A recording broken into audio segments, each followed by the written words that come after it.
Здравствуйте, дорогие подписчики и гости канала. Надеюсь, что у вас все хорошо. Сегодня буду готовить миндальное печенье. Это не классическое миндальное печенье по ГОСТу. Технология приготовления другая. Печенье сладкое, но не приторное, и на нем тоже есть трещинки. Здесь 200 грамм миндальной муки. Добавляю в нее чуть меньше 1 чайной ложки разрыхлителя, примерно 2/3 чайной ложки, и перемешиваю, попутно разбивая комочки муки. Если у вас нет миндальной муки, то измельчите орехи в кофемолке. Орехи измельчайте небольшими партиями, импульсами по 30-40 секунд, чтобы они не превратились в пасту. Лучше использовать нежареные орехи. Здесь белок 2 яиц, вес белка 71 грамм. Естественно, 1 грамм роли не играет. Добавляю щепотку соли и перемешиваю на низких оборотах миксера до образования пивной пены. Теперь частями добавляю 100 грамм сахарной пудры и перемешиваю. Когда вся пудра вмешалась, увеличиваю скорость миксера до почти максимальной. У меня это 4-я скорость из 5 возможных. И взбиваю до пиков. Сахарная пудра лучше, чем сахар, растворяется в белке.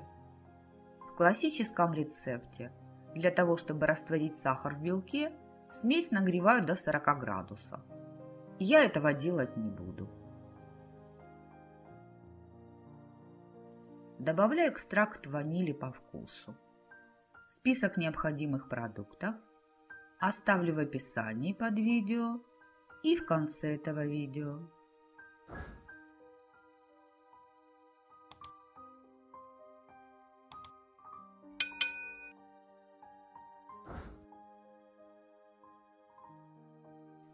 Вот такая блестящая воздушная меренга у меня получилась. Добавляю в нее частями миндальную муку и перемешиваю лопаткой до объединения ингредиентов. Когда первая партия муки вмешалась, добавляю следующую и так далее. При перемешивании не забывайте поднимать муку с дна миски. Если вам нравится это видео, то ставьте пальчик вверх и напишите свое мнение о рецепте. Поделитесь видео с друзьями. Вы этим поможете развитию канала. Я хочу получить густое, немного липнущее к рукам тесто. Поэтому добавляю в 2 приема 50 грамм просеянной пшеничной муки. Хорошо вмешиваю муку в тесто.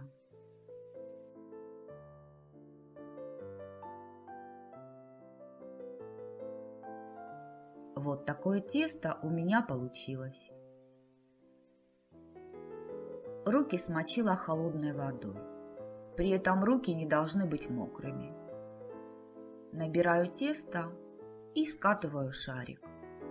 Старайтесь, чтобы шарики получались примерно одинакового размера. Тесто почти не липнет к рукам. Обваливаю шарик в сахарной пудре и кладу на противень, застеленный пергаментом.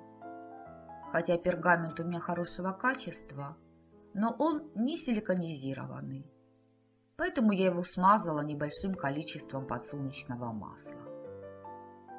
На обваливание печенья ушло примерно 50 грамм сахарной пудры. Шарики укладываю на расстоянии друг от друга. У меня получилось 12 шариков. Даю им постоять на столе 30 минут. Чтобы на поверхности печенья гарантированно образовались трещинки, я дном стакана придавливаю шарики.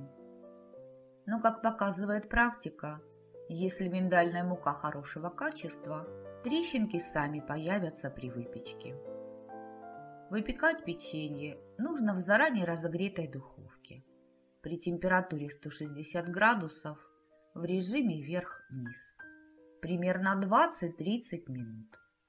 в зависимости от вашей духовки и размера печенья. Мое печенье выпекалось 30 минут. Даю ему немного остыть и снимаю с противня. Печенье отлично отстает от бумаги. Дам ему еще немного остыть и покажу вам.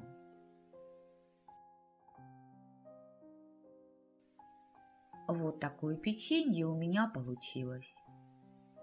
Классическое миндальное печенье по ГОСТу очень сладкое. Хотя сахарной пудры в этом печенье тоже много. И сладость печенья чувствуется, но оно не приторно-сладкое. Моим мужчинам, наверное, именно поэтому это миндальное печенье нравится больше, чем классическое. На поверхности печенья красивые трещинки, и выглядит оно аппетитно.